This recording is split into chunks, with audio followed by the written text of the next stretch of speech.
Hi, everyone. Welcome to another Orthopod. My name is Mo Bendari, the editor-in-chief of Orthoevidence, and I'm here with Dr. Hassan Mir. He is currently an orthopedic and trauma surgeon at the Florida Orthopaedic Institution. He's also the residency director at the University of South Florida. Hassan, hi. Thanks for having me, Mo. It's a pleasure to be with you. Well, listen, let me start off with a brief introduction around COVID, and I really want to get your thoughts primarily on what's going on and your take from your vantage point in Tampa, but maybe broadly Florida. There are about 12.4 million cases worldwide. About 3 million of those cases are in the United States. And as I understand, in terms of ranking cases in the US, the state of Florida ranks in the top 5. I think it's maybe 4. With a few 100,000 cases. And I don't know the daily count, but I suspect the count continues to be reasonably high every day. From your perspective and your vantage point, how are things right now in Florida? And specifically, if you could speak to some of the, I guess the changes with respect to reopening and what that may or may not have done with respect to case influx. Yeah. So right now, Florida, as of yesterday, the numbers for today haven't come out yet. We have 230,000 cases and over 4,000 deaths. And within the last few weeks, we've seen the numbers really significantly spike with multiple days of record numbers of cases and record deaths over the last few weeks. And, as far as the reopening, in March is essentially like a lot of the US, we shut down and had safer at home orders late March. Florida was probably a little later than many other states.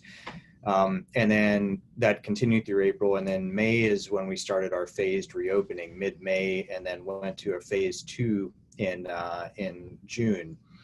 And what that did for the healthcare system, though, was that we were, during the safer at home order, there were no elective cases going on. And as an orthopedic trauma service, we continued to operate throughout on emergent and urgent cases. But with the phased reopening, elective cases have started again as, a lot of patients were waiting to have problems taken care of that would normally be taken care of, and they wanted to get back in and have their health care provided. So we started with statewide reopening of elective cases. But with the last 2 weeks, with case numbers of COVID again rising, there have been some hospitals in the region on their own, not through a statewide mandate or even countywide mandate, but several hospitals now have had enough of a scare with the recent climb in cases that they have shut down elective cases again. So right now, what is the current state in terms of physical distancing policy? So you said that there's reopening and you entered phase 2, but from the society level, what's practically happening? So has there been a step back at this point? So did it open up and then suddenly take a step back, or is it kind of stayed in the same general policy for you in terms of what's happening in the cities? So as has been well covered by the media, Florida's policies have been a little bit different than everywhere else. And Sure. There has been no statewide mandate for mask wearing. There have been some county and city ordinances, but because of the mixed message from the state and federal leadership, mask wearing is not widely practiced here if you just go out in public, if you're talking about from a society perspective. Sure. Social distancing, most people do still respect that. The one thing that has taken a step back now as far as the phased reopening is that bars and restaurants were allowed to open at 50% capacity. And now bars have been shut back down as of last week. However, restaurants are still able to run at 50% capacity, and the bars can still serve to-go orders, but no in-person, customers can be in there. And beaches right now, I mean, Florida's got a lot of beaches. Are they open as well? Or are they still, what's happening there? The vast majority of beaches in the state are open. There is Okay. no statewide closing of beaches. A few of the beaches were closed down for July 4th, but that was on local order. The beaches in the Miami area were closed down, but I can tell you here in the Tampa area, the beaches were open, and Yep. there were lots of folks there. And, some were choosing to practice social distancing and wear masks, and others were not. Fair enough. From the perspective right now, in terms of like the overall climb, have you seen a shift in terms of hospitalized COVID patients, or has that been like, the big issue always around this has been, maintaining capacity. Right. Have you seen throughout the institute anywhere or at the university level with the hospital associated with the University of South Florida, have you seen any shift in or heard about any shift in COVID cases? Yeah, we've definitely seen it. So with our group, we're a large private group, and we work with several hospitals in the area, in addition to the university flagship hospital. At many of the smaller regional hospitals, they've seen quite a surge in inpatients as well as ICU status patients and ventilated patients. So several of those hospitals now have shut down elective cases, but not the same way they did before. Now it's kind of a tiered process where if you have elective cases that can be done ambulatory and go home the same day, those can still be done. But if it's somebody who has to be admitted, but you think they can't be delayed for a couple months, then you can appeal that and still possibly get the case in, but you have to have it reviewed. And then obviously urgent and emergent cases are going to continue as before. Do you see things getting, I mean, obviously the hope is they get better, but are you over that hump? Do you feel, or is there a general perception in the healthcare community that we're over this, or at least it's flattened? Or is there, again, this concept of we can't let up anymore, because if we let up, it's just going to continue. And even if we're dropping cases, we got to stay hyper vigilant on this. Yeah, the feeling has changed a few times in Florida. I can Right. tell you early on, the general feel amongst the healthcare community and certainly amongst the public was, well, it's not that bad here. We're not seeing that much. We're not New York. We're not Italy. We're not Wuhan. But then we saw a little bump in cases and got a little nervous. But then we didn't see the massive wave that a lot of the other aforementioned places experienced. So I think that potentially, at least from a public perspective, maybe the guard was let down. At least from a healthcare perspective, we were still nervous about it, but we went with the phased reopening and wanted to take care of patients, and we felt that we could do so safely. Now, I don't think that we are over the hump. I don't think that the vast majority of physicians I talk to, and we have daily multidisciplinary huddles and discuss these things, we're still in the midst of this, and we understand that it's really still just the first wave is hitting different places at different times. And I don't think we've seen the top of the hump yet to be over it.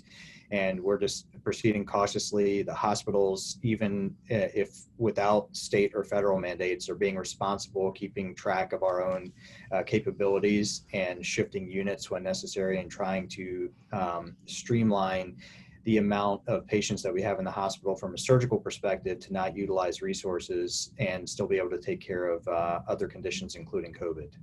So would you characterize the healthcare community as being on a sense of alert? I mean, so for example, now I'll give you a counter to that in Canada. Canada, for the most part, has been very carefully watching everybody, and learning, and hopefully learning from other experiences. And there's a period right now, let's say in Ontario right now, where there are fewer than 100, maybe 150 cases every day.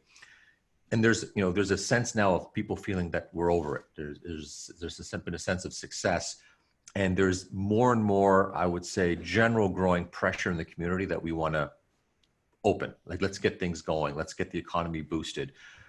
And then you have these warnings from other groups that have done just that, whether it's in California, I've just talked Texas, you're kind of echoing that. And we're seeing things happening all over the world where when you let your quote guard down, as you said, it opens back up again. Having gone through this up and down, is there just a general heightened sense of, I wouldn't say the word anxiety, but whatever that word may be, of being a bit more concerned and not letting things, because there are definitely folks, exactly what you stated, Hassan, that say, well, we haven't seen the surge. I'm not sure we're ever going to see the surge. And what's all this about? Like, they're not able to relate to what you're feeling when you're seeing something, go up. No, I mean, there's definitely, I would say, it would be kind of a wake-up call in that, well, this is why we locked down the first time, was to prevent exactly where we are afraid that we might be heading now. We're not there. We're not Yeah. overwhelmed. Yeah. Some of the hospitals are, are closing down elective stuffs selectively. But the other thing that we've done in our region that's really been amazing, it's the first time I've seen it, because, like I mentioned, we cover multiple hospitals, which Right. are part of multiple different hospital systems. Right. I've never seen this much collaboration between really highly competitive hospital systems as I've seen now, with data sharing, with census of both COVID, ICU capacity, ventilator capacity. We have, a shared dashboard of 55 hospitals in the region that I could log into right now and see what everybody's status is. And so by working together, I think that we're prepared for a bigger surge. So we're not Yeah. as nervous or anxious as the first go round in March, but we still do sense that, this is why we prepared, because the numbers are going up. You still feel that this is a first wave in Florida. In other words, there are people talking about, well, it went up, it went down, and therefore they're calling things, I think, somewhat almost an error, a second wave, when it's really just, a prolonged first wave that's having multiple peaks. Did you characterize this still as being the first wave? I think we're definitely still in a first wave. The thing is that with the U.S. being so large and geographically diverse, and with different population pockets, I think that different places experience their first wave at different times. And I think that I would definitely characterize us still in the midst of the first wave. And then that gets back, I guess, to the point, and maybe it'll be the last couple of questions, just thoughts, because I think this has been extremely helpful for me to understand as well. But do you have, or is there a general sense that, okay, whenever we get through this, we have to be vigilant again, that 3-4 months from now, if you look at history, prior large global infections have had a period of time, and then they come back again, right? They come back again, usually 3 to 4 months. And for us, this would be in the fall months in Canada, but there's a concern that there would be another, quote, wave. Are people even thinking that far ahead at this point? Is it even possible to think that far ahead and plan for that?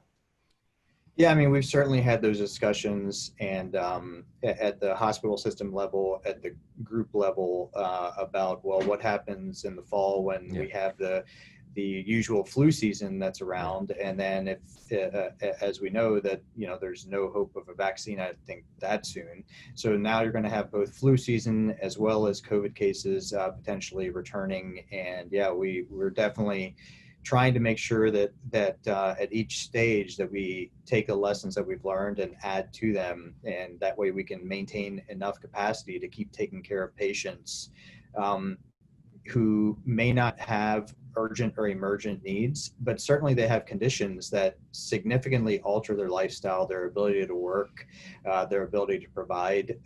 And so they have conditions that we also don't want to ignore, at least orthopedically. And then if you look at the larger realm of healthcare, certainly there's been referred to a second pandemic of people delaying care for other conditions that are just going to make things worse for them in general. And we want to maintain capacity to be able to take care of patients with all regard.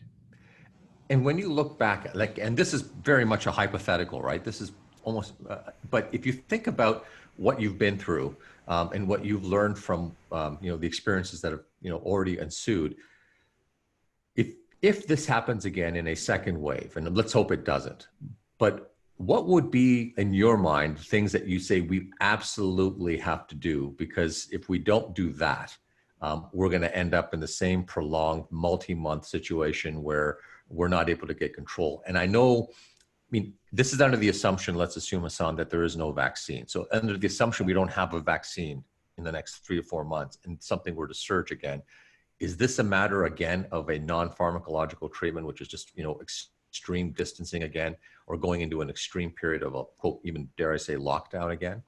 Yeah. I mean, I really hope that we don't have to go in lockdown again, but there has to be a little more guidance, let's say, from the federal government and state governments that ensure that the things we know that work are actually done. which, as you mentioned, mask wearing, social distancing, hand washing, that these things aren't just suggested to the public, but they're actually enforced. Because when these things were enforced, and in areas where they are enforced, we've seen success. And so to just leave it to local communities and have mixed messages from different levels of government, I don't think is a way to proceed, and it will make you have to lock down again rather than to maintain some level of being open, and it'll be better for the economy to maintain some level of being open. And I think what's happening too is, the news media for sure. I mean, whether it's, you can, across the spectrum of news media, do you feel that in some way that Florida is being unfairly treated by the news media? Or do you feel like, because there's a lot of fear, right? There's an element of people saying, there's so much fear mongering going on around COVID. And maybe that's just the exact anxiety of the population feeling fatigued. But do you feel that there has been a reasonable representation of what's happening? Or are there big differences from what we might be hearing outside to what's actually happening? Yeah, so with your point about fatigue, I quit watching a lot of, the daily, when there were the daily briefings from the White House, I couldn't watch them anymore. Right. And then as far as just the news reports on COVID, when I flip on the TV when I get home after work, I don't necessarily want to watch the news on COVID. So I'll catch pieces of it, and then obviously reading online or through social media, et cetera, you'll see pieces. And I think that there still is an element of fear mongering on it seems like, on one end of the spectrum, and then the other end of the spectrum, it seems like there's an element of downplaying. Yeah. And so right. You kind of are probably really somewhere in the middle. As far as Florida goes, it's Florida's been sometimes referred to, and I've seen this quote online a couple times, as the America of the world. And so as extreme as Florida seems to Americans, America seems that extreme to the rest of the world. And there is some element of truth to it, but not everyone can be painted so broadly with the same brush. And I think that there are certainly plenty of people here who take this seriously and are doing the right things. And the biggest thing that really is on our minds right now, outside the healthcare system, is schools reopening in the fall, and that's just triggered a whole nother round of debate on what is safe for our children. Yeah, and I think that debate will continue. And the thing is, it's coming right around the time where one might perceive, we said flu season and all the other issues. It's not anywhere near as definitive, but right now we're having that debate in Canada as well. And it is the impacts, and to the point you said, there's been so many other realizations that in our attempt to, keep the healthcare capacity and tackle COVID with policy, that's led to a series of other unintended, I suspect, in many ways, unintended complications that have directly resulted from COVID policy, whether it's increase in addiction, increase in abuse, mental health, patients on waiting lists for long periods of time having increasing difficulty, some dying because they're waiting so long. All these things in the aftermath, you can almost argue may in fact, and I'm sure this modeling will get done, may in fact have had even a greater impact than any advances we made on trying to save lives from COVID, for example. We don't know that yet, but you can see where we're going with this in the future, and probably the future will, in retrospect, help us better understand what we're going through right now. On that note, though, I can't thank you enough for taking a little bit of time with us to give us a bit of an education on your perspectives. And I do hope we can get you back on soon to talk about something I know is near and dear to both our hearts, a little bit of research, a bit of focus on orthopedic trauma with better days to come. But thank you, Dr. Mir, for spending some time with us today on Orthopod.